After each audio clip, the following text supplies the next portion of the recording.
एक तो बात की है, इसने एडमिट कर ली कि मुझे जीने का ढंग आ गया। और जिसको जीने का ढंग हो गया, जिंदगी तो उसी के पास है, बाकी तो जी रहे हैं पर जीने का ढंग नहीं है, जिंदगी नहीं है पास। और जिंदगी का ढंग क्या है कि from lower consciousness to higher consciousness, ये जीने का ढंग है। जब तक इंसान समझो कि नीचे से ऊपर नहीं आएगा, खारे पानी से ऊपर नहीं उठेगा, भाप की तरह नहीं बनेगा, तो मीठा कैसे होगा? खारा पानी भी समझते हैं ना, समुद्र में होता है तो वो खारा होता है। जैसे ही वो ऊपर उठने लगता है भाप बन के, और फिर क्या होता है कि वो बिल्कुल मीठा हो जाता है। कोई मिठाई मिलाई है उसमें? एक ढंग है परमात्मा का, जिसको उसने मीठा करना होता है उसको भाप के रूप में बना के ले जाता है, और फिर समझो कि वापस फिर दुनिया में भेजता है मीठा करके, जो पानी हमारे काम आता है। इसी तरह महापुरुष जो होते हैं वो भी एक सागर की तरह होते हैं, मतलब हमारे तुम्हारे जैसे ही होते हैं, पर परमात्मा की इन पे कृपा होती है, उन्हें एक रोशनी मिल जाती है, जीने का ढंग मिल जाता है, तो वो भी भाप की तरह बन जाते हैं। भाप की तरह बन गए तो समझो तो ऊपर उठ गए बादलों में, बादल फिर कहीं बसे फिर दुनिया का आके मीठा पानी दिया। ये महापुरुषों की निशानी है। दुनिया को फिर वो देते हैं, खारा पानी नहीं देते बल्कि मीठा पानी देते हैं, प्रेम का संदेश देते हैं, मौज का संदेश देते हैं, एकता का संदेश देते हैं, और बल्कि एक ही कर देते हैं, संदेश ही नहीं। कोई होना चाहे तो ये भी साथ में सिखिया है तेरे कोलों जीने दा छज वही मेरा दिलार सानू मका ते हज वही सतगुरु ज्योति लालिया। बहुत प्यारी बात कही है कि एक बार जब लगन हो जाए, एक बार जब शौक पड़ जाए आदमी का, भ्रम सारे टूट गए, सारे भ्रम टूट गए, और वो खुद ही मक्का हो जाता है, खुद ही हज होता है, सब कुछ खुद ही हो जाता है। और वो चाहता है कि अब मैं अपने भीतर ही समा जाऊं। बात तो सब छाया ही है, बात सब छाया ही है परमात्मा की, असल कोई भी नहीं है। पर भीतर जब आदमी पहुंच जाता है, कहता अब मैं अपने असले पे पहुंच जाऊंगा, अब कहाँ जरूरत रही कहीं आने की, ये जाने ये भी नहीं कह सकती अखियां दी खोज मुका दे, किंज आखा सतगुरु आत्म सुरगा तू सोज मुका दे, किंज आखा सतगुरु आत्म सुरगा तू सोज मुका दे। पर फिर भी दे जा कोई, पर फिर भी दे जा कोई मिले ना पज वही सतगुरु ज्योति मारिया। ओ मेरे प्यारिया सतगुरु ज्योति मारिया। हाँ, ये अखीर से मैं दस दूंगा तुम्हें, तो जब मेरी याद जो है मैं बोल दूंगी। आखिर में इसने कहा ना मैं मिलने का ढंग मुझे बता दूं, तो लास्ट में मैं वो बता दूंगा मिलने का ढंग भी, तो थोड़ा सा याद दिला देना। ये तड़प बढ़ा रहे हैं हमारा जी, लास्ट में बताऊंगा।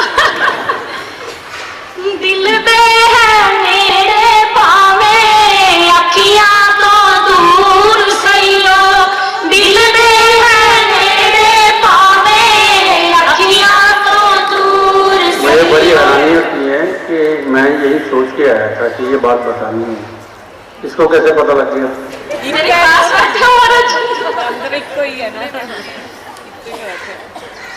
और देखो मुझे सोचते हुए पता नहीं कितने महीने बीत गए होंगे कि ये बात कब बतानी है, कब बतानी है, क्योंकि हुक्म में चलना पड़ता नहीं, सारा समझना पड़ता परमात्मा का, पर इसने पहले ही सबको बता दिया। दिल दे है नेड़े पावे अखियां तो दूर सैयो, दिल दे है नेड़े पावे अखियां तो दूर सैयो, जो उसनू याद करेंदा मिलदा जरूर सैयो। ममता वक्त उन्हें बात तो ठीक लिखी है कि दिल दे है नेड़े अखियां तो दूर, नहीं अखियों के अभी बिल्कुल पास ही है, फिर आंखें पीछे को करनी पड़ती हैं और ज्यादा नहीं है, आंखें सिर्फ थोड़ी सी पीछे की ओर करनी पड़ती हैं, तो सब समझ आ जाती है कि कहाँ बैठा हुआ है, तो कहाँ से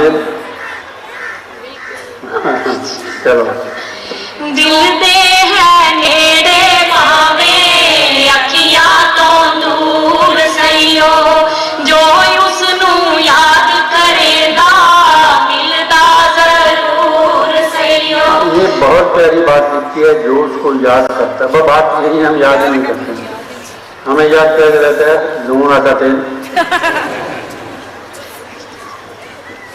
रात गवाई खाए के दिवस गवाया खाए के रात गवाई सोए हीरा जन्म अमोल था कौड़ी बंदे।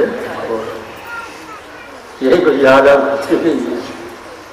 तो जो याद की बात मुझे बहुत इसकी बात प्यारी लगी है। मैं भी खुद सोच रहा था कि ये परमात्मा ने याद क्या ईजाद की है, ये भी कैसे उसको भी ये मन में आया हुआ है कि मैं याद बनाऊं, और याद में वो खुद ही छिपा हुआ है, खुद ही छिपा, जैसे याद करो उसी टाइम हाजिर हो जाता है।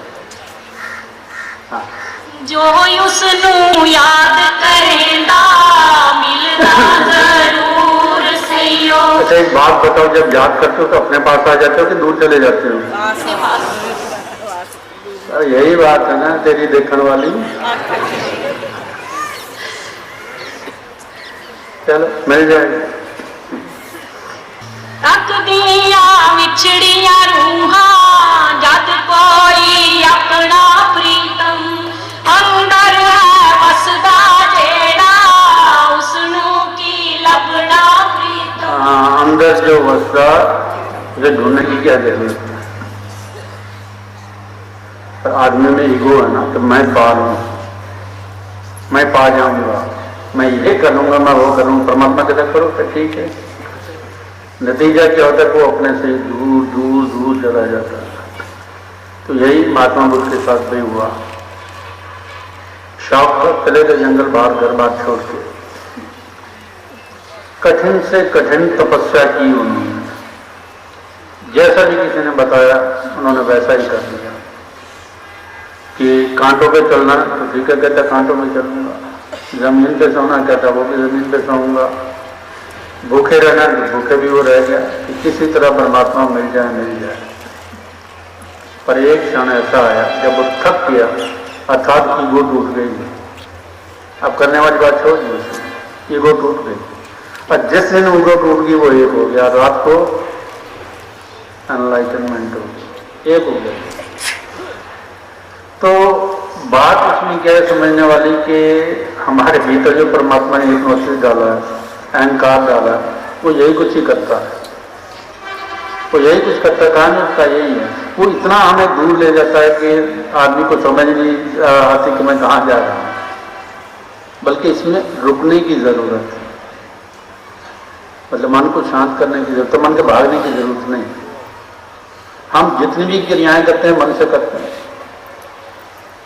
जहां मन क्रियाशील होगा वहां परमात्मा नहीं है। एक होने के लिए मन के पार जाना पड़ेगा। एक होने के लिए मन के पार जाना पड़ेगा। मन को तो हम छोड़ ही नहीं रहे। कुछ करना वो मन की सारी बातें, मन के ढंग फंसाने की। और जब आदमी, अभी मत छोड़ देना, ये मत सोच लेना कि महाराज जी ने कहा था आप कुछ करना नहीं, हम तो कुछ करेंगे नहीं। पर जब तक उस लेवल पर नहीं पहुंचेंगे तब तक करना पड़ेगा। क्योंकि ये जो हमारा अहंकार ये खत्म ही तब होता है जब ये विफल होता है। सफल हो जाए तो अहंकार बढ़ता चला जाता है। देखो ना, एक सफलता मिल जाए आदमी को तो कहता है मैं इससे और आगे बढ़ूं, फिर दूसरी सफलता मिल जाए तो फिर कहता है मैं इससे और आगे बढ़ूं, और जब विफलता मिल जाए तो रुक जाता है, अब नहीं होगा। जब रुक जाता है, समझो रुकने का अर्थ है कि मन रुक जाता है, वहां परमात्मा से मिलन हो जाता है। वहां ढूंढने की जरूरत नहीं है। वहां तो एक हो गया, ढूंढना किसको है, कौन ढूंढेगा इसमें? क्योंकि जो ढूंढने वाला था वही खत्म, सीकर ही खत्म हो गया, एक हो गया।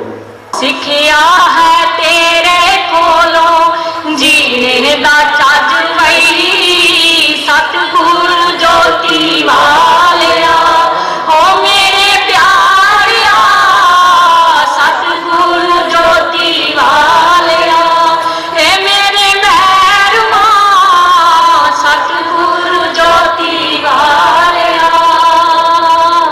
एक